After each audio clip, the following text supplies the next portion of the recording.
going to paint a backdrop today, something like what you see here that I can use in the backgrounds of some of the miniature photography that I do when I finish miniatures or terrain pieces. It's nice to have a painted backdrop to put behind them. This is one that I've done previously, just a thin sheet of plywood, and it's oil paint just applied with a little trowel, and it's in keeping with this red planet ash wastes look that I'm going for. Because it's just a sheet of ply, you can use both sides, do some different styles, different colours, but in general keeping it to the red desert wasteland looking stuff. But these are only a limited size, and some of the pieces I've been making recently are a bit taller, or you'd like to have a little bit more room around the subject. So I'm going to paint something bigger on the thick sheet of card that you see here. So just looking to get a bit of inspiration from various books that I've got. It's always worth having a look and seeing what might spark an idea or give you something to base your own piece of artwork on. So like a few examples here. This is a graphic novel called Drifter, and this has got some great, what I would describe as a wasteland looking artwork, which really I find to be a great source of inspiration for modelling buildings. The colour of it, the style of it, that Wild West look is just what I'm looking for.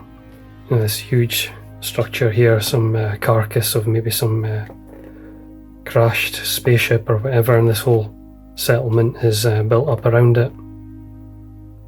And you just see, you know, if you're wanting to do a little bit of scratch building or kit bashing for some terrain pieces or for some buildings, so many little elements in and around here that you can take away and develop into your own creation. Just noticing this this piece here on the roof of a building here kind of reminds me of a helicopter tail. You know, just chop that off of a larger model and stick that down and start working from there. And that represents for me the start of a building, just a box shape. There's an old Necromunda door. I've added an actual little door into it just to complete that side. That's a piece of packaging for a bulb. I don't know why that's on there, but I think with all these things, once you paint it up, it starts to make more sense. So that's going to be the basis for more of the terrain pieces I'll be making. I need some more, you know, like kind of standard residential looking things, so I will be doing some of those. Yeah, further on here, you know, you get this huge industrial complex, maybe a mine entrance. You know, it's all really good stuff for helping develop some ideas. Of course, the Necromunda magazine back from the 90s or the later 90s. And then here in particular, a few artists, obviously Wayne Reynolds, John Wigley, John Blanche, and Warwick Kinraid.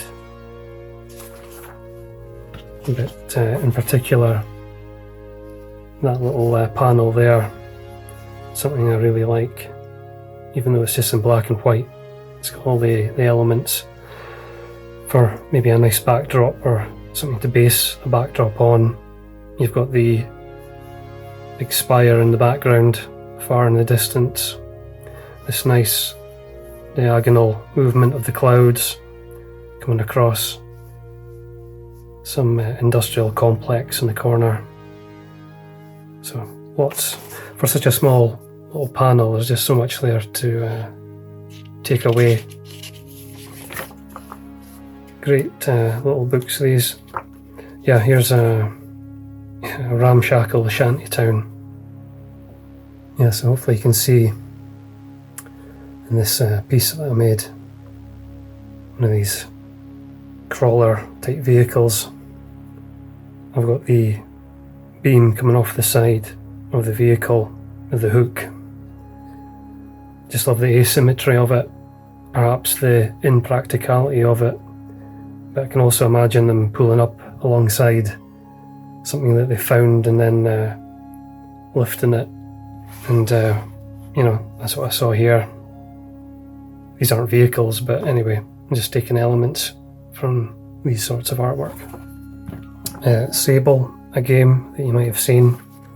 This is an art book, or a making of book, and if you're familiar with the game at all, you'll recognise these amazing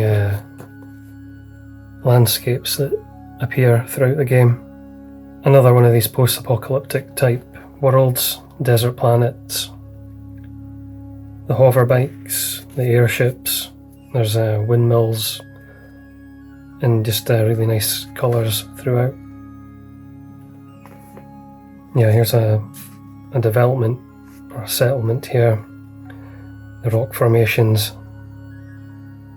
all stuff that I would like to try and capture in some way. And then finally here, got a book, The Art of John Harris, and the stuff in here is just incredible.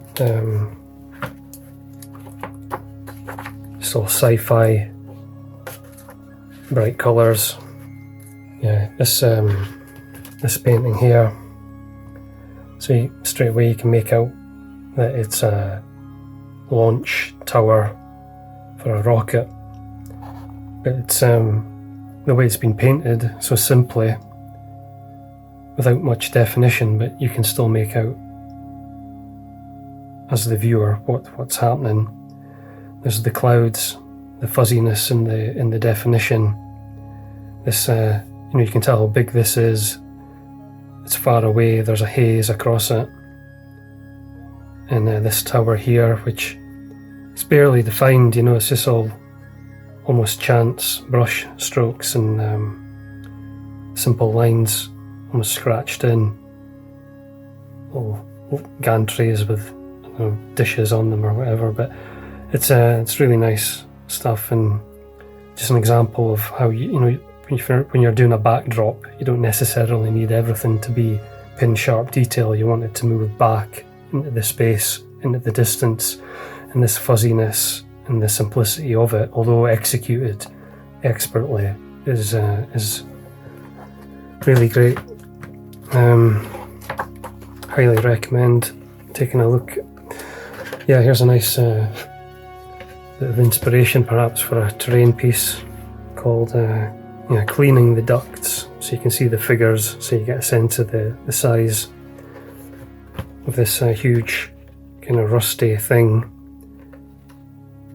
And you can almost imagine finding maybe an old vacuum form plastic casing for something, I don't know, a bit of a Hoover, whatever it would be, and if you painted it up right, mixed in the right sort of details to it, you could make something really nice. Yeah, the next page, again, although not often shown like this, I kind of see this as a Necromunda sump type space, with the light shafts coming through, almost jail-like in terms of the jail bars, with the shadows being cast there, especially here. Old defunct machinery, huge scale to it. Really nice landscape here. Just the hint of maybe a mountain coming out from the haze on the horizon. Little subtle indications of buildings up on the plateau, or carved into the rock even. Simple colour scheme. And basically you as the viewer, your imagination, you fill in the gaps, and you see what you want to see in there, and it turns into a whole lot more. So I won't go through any more of these, but the plan is to do a larger scale backdrop in a sort of similar style to what I've done here. That will give me more vertical height to play with for photography. In terms of materials, I'm just going to use an old cloth. I'll largely use the little trowel for moving the paint around. A couple of brushes as well. Use whatever you feel comfy with, of course. Oil paints, happen to be using Winsor and Newton paints, but I mean anything would do, it doesn't have to be any particular one. And then maybe a little bit of chalk or charcoal initially, just to plan out the painting or the layout overall. So I'm going to go ahead and use this as something to work from. We're going to try and do spire off in the distance, maybe some sort of indication of something in the mid distance, and then a kind of landscape that comes up to the viewer at the short range. Now, I don't want the horizon line to be too high up the image, because when you do the photography of your miniatures, you've got to remember that, you know, largely when you're taking a picture of a miniature, you know, they're going to be down in the lower third of the shot, depending on what you're taking. And if the horizon line's too high up, you end up with too much landscape. So you want plenty of sky. I'm just making this up. I'm going to look at the sketch from the magazine there. But in essence, you're kind of on your own in terms of coming up with something at this scale. And it's going to be nice to have a few different levels of height to it, just to help give it depth and to allow you to push things into the background and bring some things to the foreground.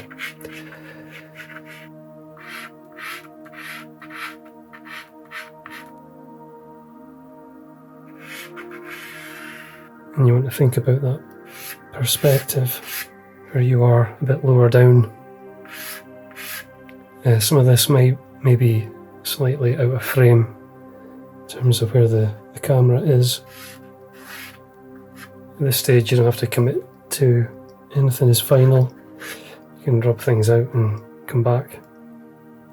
And you do want it to seem slightly alien in terms of the rock shapes or something a bit different to it. You kind of think of it as these old games on the Amiga or the Mega Drive, when they had those layers of parallax scrolling, and the layers on the very front at the bottom of the image were the most saturated, the most clear, and then the subsequent layers behind them would become more desaturated and less defined, and it would give you that sense of depth. It's the kind of thing I'm trying to do here. And then for the spire in the background,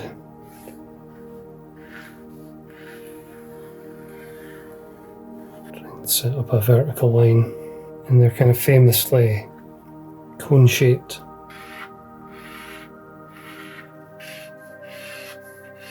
So the challenge will be making that look like it's far away, and then the construction here to be kind of mid to far distance.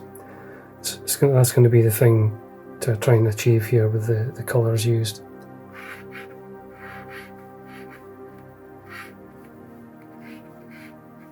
I would like a few landing pads or something on it that comes out horizontally. And then I'm going to have to make sure that the edges of it aren't too strong, like we saw in the John Harris book.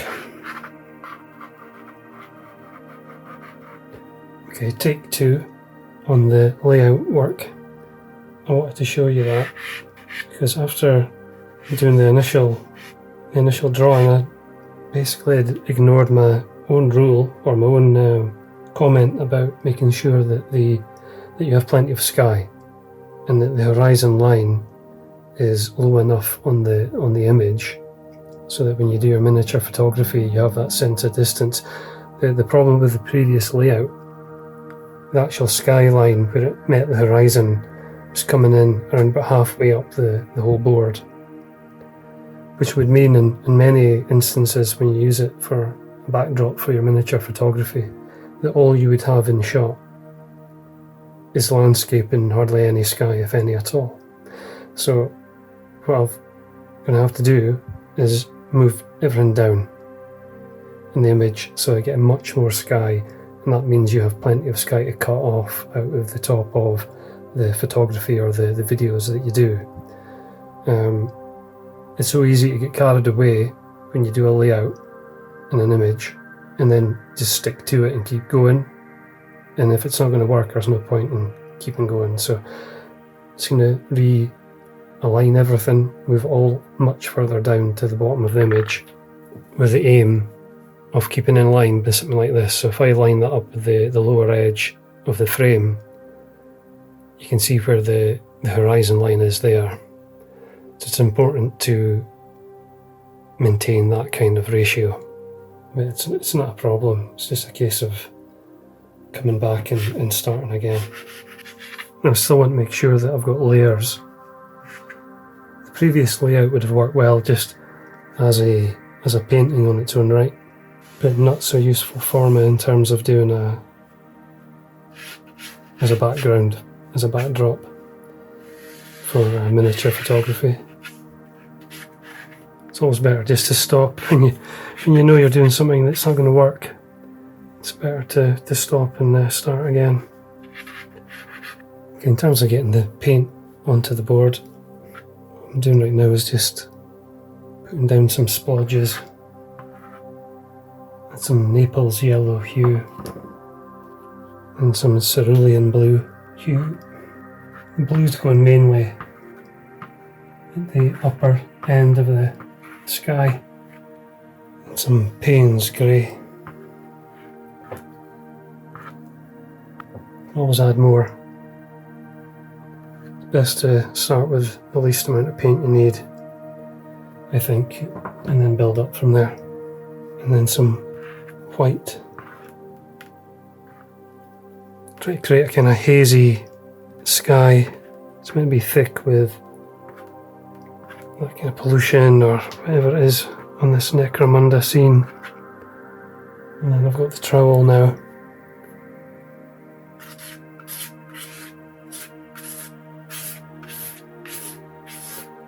And I'm just going to start making a complete mess. And again, you've got really no idea what's going to happen, you're just going with it. Where there's blue and yellow, you'll start to get a little bit of green happening, that's okay. And currently there's too much definition and sharp contrast in this sky. We need it to be more subtle than what you see right now. You want the miniatures to be the main focus in front of this. But what we're doing right now is just getting some colour spread out. I'm going in a slight diagonal.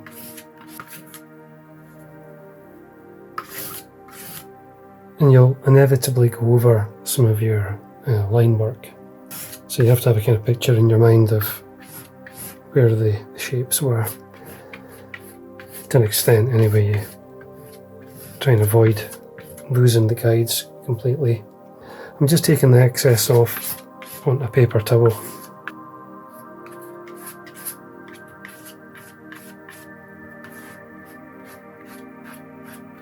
For the time being, I'm just concentrating on working the paint across the board and seeing what happens.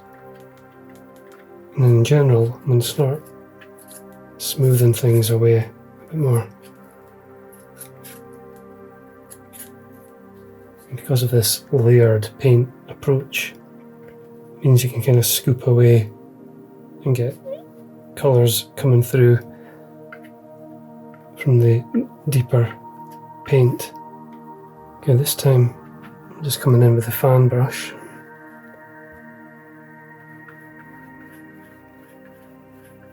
I'm just looking to smooth the paint up I've also added a few more splodges of just the pure white to get more of a kind of wispy cloud appearing.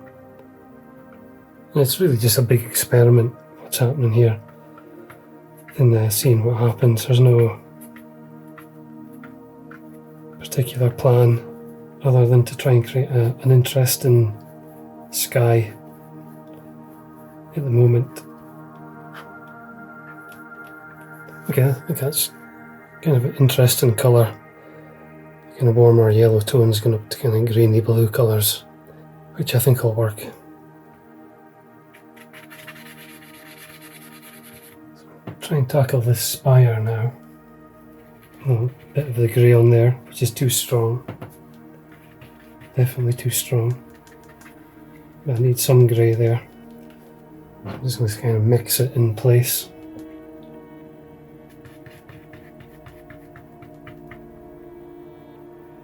Some basic colour down now for it. It's got about the right tone so that it feels distant. Now I want to go in with the trowel, and what I'm trying to do is create the sense of some sort of detail. Lots of little vertical shapes and suggestions of things. That's what I'm trying to do, at least. Because the outside of the Necromunda type hive city is, I think it's all made up of lots of other small details, small towers. Can't possibly capture everything, but you're just trying to give an impression of it. An impression that there's maybe a bit more there than what you've actually produced. And what we can do is grab some of the paint scraped from the sky and then just start laying in some darker shapes.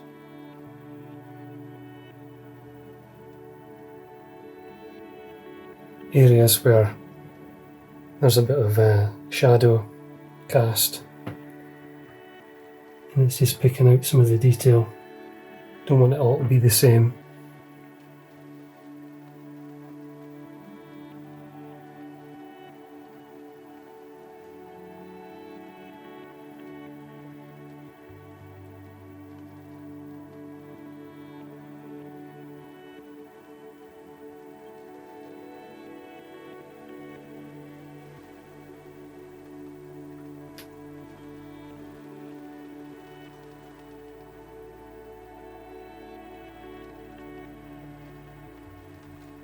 Okay, so it's starting to look like something now, I think.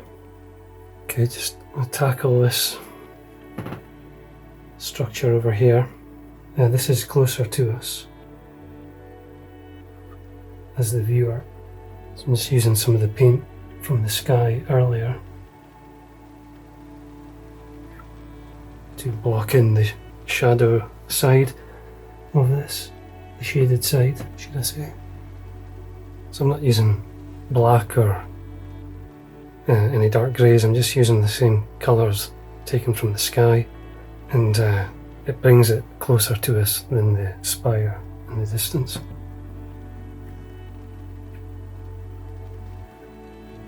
I'm just going over this until I think it looks better, basically. Just trying to work a little bit of detail into this here and there, without getting too descriptive with it.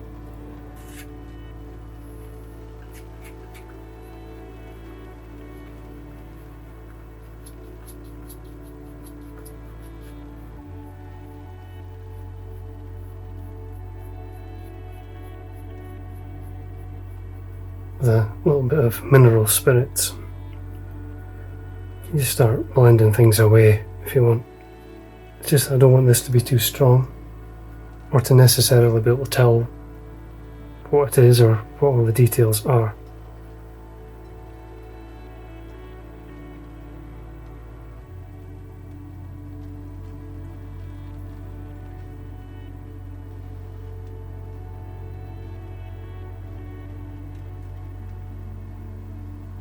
I've just been going in with a more detailed brush and some white, just to try and indicate some edges here and there, catching the light coming from the right hand side of the image. I think that'll work. It's off to the side. It's not really that important.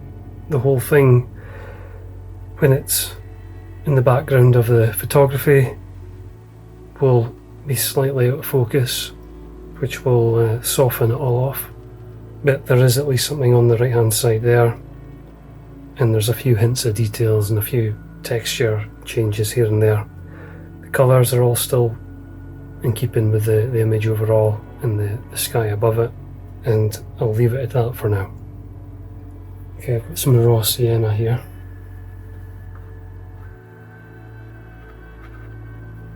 And some Indian red. And then back to the trouble.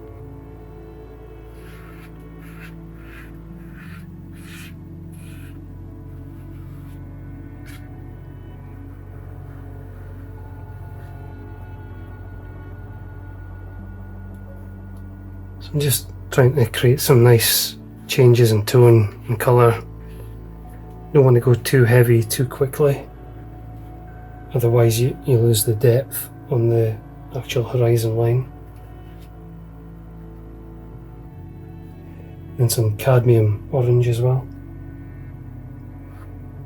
which is going to be our stronger, more close to the camera colour.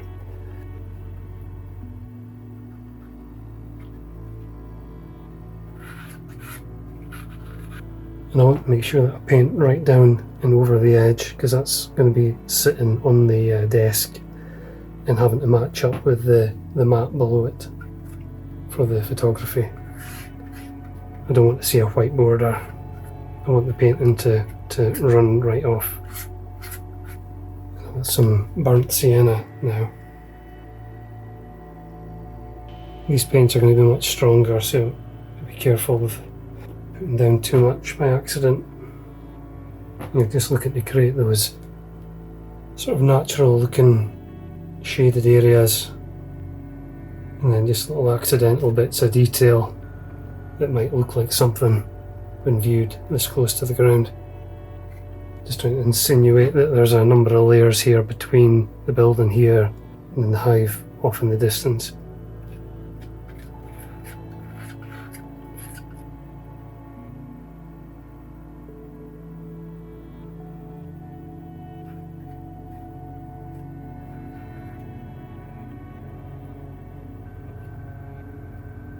I think in general it's about making a mess and then trying to fix the mess that you've just made, and then hopefully something half decent appears.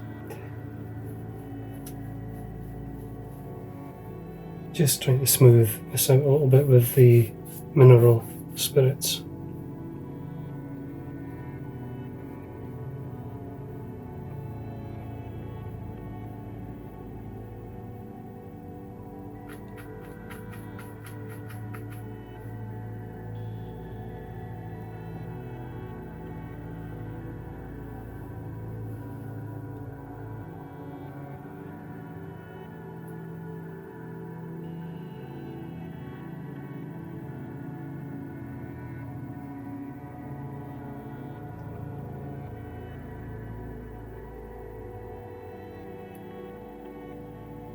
Just letting the paint come off the trowel as it wants, and it just creates little interesting shapes and hints at things.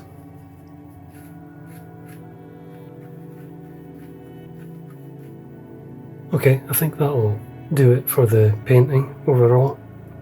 Okay, I've given the painting about a week to dry. The thicker areas are still not dry, but that's just oil paint and a factor of how thickly you apply it. But it's dry enough to do this, and you can see I've taped it to the wall, and then below it I've got a mat that has a design on it that you can buy these sorts of things from various places. And the advantage of having this large scale image is that it gives you lots of room for photography or for taking videos and for filming your miniatures. So I've just looked out a few here, and what it means is you can get down nice and low and you've got plenty of room in the background to work around them with your camera, and you can get all that nice sky, and hopefully you can now understand why earlier I was trying to get that horizon line down low in the painting, because when you're filming miniatures your camera has to be very low to the desk or the table, and it's an advantage to have plenty of sky to play with at this scale. And then when you focus on the miniatures, as you move in, the background starts to blur slightly, which is an advantage. It only helps it. So all those details kind of blur away and help them to look nice and distant.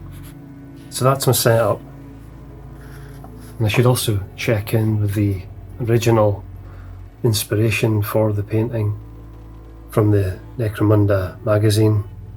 That really amazing little almost comic strip panel with the three main elements in the image, with the spire in the background, the industrial complex, and then some bits and pieces in the immediate foreground. So that's the general composition, or my homage to that original composition, with the spire, the industrial complex, and then got the little three sticks poking out of the ground there. So just to tie in with the original and where I've based things from. What I'll do now is bring in some other pieces of terrain and take a few shots of those, and I hope there's been some useful things in the video. Hopefully you can have a go yourself, try painting a backdrop. It really does help, it makes such a big difference. And of course, thanks very much for watching.